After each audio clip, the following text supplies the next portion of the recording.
Paseos por la Sierra, con Alberto Garín. Los muros de piedra en seco, muros en los que las piedras se han montado sin ningún tipo de argamasa ni mortero, probablemente son aquellos que responden a la técnica constructiva más antigua empleada por los seres humanos, dado que lo único que hay que hacer es amontonar piedra sobre piedra hasta levantar ese muro, una acción que probablemente ya emprendieron los más remotos seres humanos del mundo prehistórico. Esta técnica se sigue utilizando hasta hoy, al menos en el mundo agrícola, para levantar estos muros cuyo objetivo es sobre todo marcar los límites de las propiedades de una forma que vamos a llamar sutil, puesto que son muros fácilmente derribables, pero que cumplen bien su función. No solamente limitan esa propiedad, sino sobre todo evitan que los animales puedan entrar o salir de dicha propiedad con el fin de o bien mantenerlos dentro para alimentarlos, o bien evitar que esos animales puedan entrar a estropear las cosechas. Retomemos estas dos ideas. Por un lado, la necesidad de vallar el terreno, ya sea para guardar los animales al interior o para evitar que los animales entren a comerse los cultivos que pueda haber al interior. Y el segundo, fundamental, el del límite de propiedad. Y quedémonos con esta segunda idea del límite de propiedad. Pudiera parecer innecesario, pudiera parecer que estamos sencillamente ante una cuestión muy funcional, esa relación con el ganado, dejarlo dentro o evitar que entre, pero en ese caso es posible que pudiéramos haber utilizado soluciones menos consistentes a la hora de elaborarlo y de mantenerlo, porque si algo sorprende de estos muros de piedra es que son mantenidos en el largo tiempo más allá de las actividades agrícolas que se desarrollen tanto al interior como al exterior de estas tierras. Es decir, no hay una relación, puede que sí en su origen inmediata entre el ganado y la tierra, pero en el largo plazo lo que se está haciendo es definiendo claramente la propiedad de esa tierra mediante la construcción de estos muros que se mantienen, insisto, en el largo tiempo, incluso aunque no haya esa actividad inicial que pudo haber provocado la construcción de los primeros muros, la presencia del ganado. Esto es muy interesante porque a la larga el hecho de consolidar esos muros, incluso ir generando unas técnicas constructivas cada vez más elaboradas, viene a demostrar el interés que tenía el campesino por marcar claramente cuál era su propiedad.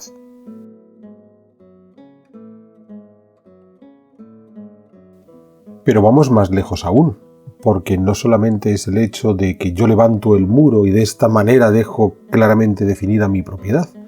sino que los vecinos pueden hacer un trabajo similar, lo que no ha de impedir, llegado el caso, permitir la presencia de los espacios públicos, los callejones, los caminos que permiten la comunicación entre las tierras, salvo que haya algún acuerdo de derecho de paso,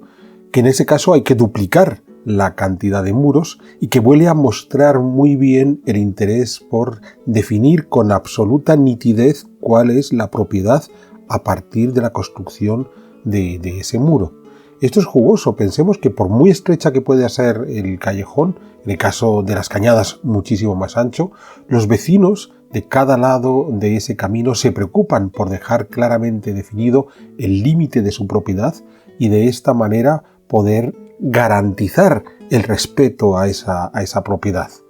Y todo a partir de una construcción que, insistimos, es aparentemente sencilla, no muy consistente porque es fácil de derribar, pero sí lo suficientemente visual como para dejar claros los límites. ¿Cómo se levantaban estos muros? Pues de partida aprovechando las propias piedras que hubiera en el terreno, en orden. Las piedras de mayores dimensiones son las que se convierten en la base del muro, por encima ya se van encajando los mampuestos de dimensiones medias, dejando la parte superior para las piedras más menudas. Obviamente en el caso de los mampuestos de grandes dimensiones había que tirar de bueyes para poder arrastrarlos y levantarlos, ya los otros sencillamente a mano se puede llevar a cabo la operación de colocación de las piezas. Lo curioso es que al mismo tiempo que estamos levantando el muro, estamos limpiando el terreno, porque de esa forma va a ser más sencillo arar al haber retirado buena parte de las piedras. Pero es más, el propio muro se puede convertir en el depósito permanente en caso de que el campesino, en el momento de trabajar esa tierra, aparezcan nuevas piedras. El mejor lugar para colocarlos es siguiendo hacer que el muro siga creciendo. Y como decíamos, aunque de partida pudiera parecer un sistema constructivo relativamente sencillo, si nos detenemos a analizar algunos de estos muros de piedras que nos podemos encontrar por los campos de Castilla, vemos que había algunos de estos campesinos que trabajaban de una manera realmente muy fina, buscando cómo encajar las piezas de la manera más interesante posible, incluso manejando no tanto piezas, digamos, cuadradas, que es lo que uno puede tener en su mente inmediatamente, sino incluso trapezoidales, para así garantizar mejor la robustez del conjunto, siempre con sillares entre los que se encajaban pequeñas piedras, que eran las que en gran medida terminaban por garantizar la estabilidad de todo el conjunto. De modo que no son artesanos ocasionales. Es posible que en muchos casos pudiera contratarse la mano de obra relativamente especializada en un sitio como el que estamos recorriendo, en este caso Vegas de Matute en Segovia, dado que había caleros. Nos podemos preguntar si algunos de estos muros, que están especialmente bien aparejados, casi de forma minuciosa, no es el maestro calero, aquel que sabía encañar, aquel que sabía montar la bóveda dentro de los hornos, el que podía estar montando este tipo de muros, que incluso llegan a detalles muy interesantes, como por ejemplo el hecho de que cuando ya llegamos a las puertas, las jambas, ahí sí que no va a ser una construcción a seco, sin el uso de argamasa, sino que en ese momento sí que se va a emplear la argamasa para estar seguros de confeccionar unas jambas lo suficientemente resistentes para soportar el peso de las porteras que van a permitir el acceso a los campos de cultivo. Por tanto, puede haber una serie de muros hechos de una forma más rústica, donde el pequeño propietario resuelve, y puede haber muros, entre comillas, más elegantes, en los que se contrata la mano de obra de un profesional que es capaz de resolver de una forma más diestra la construcción de estos muros.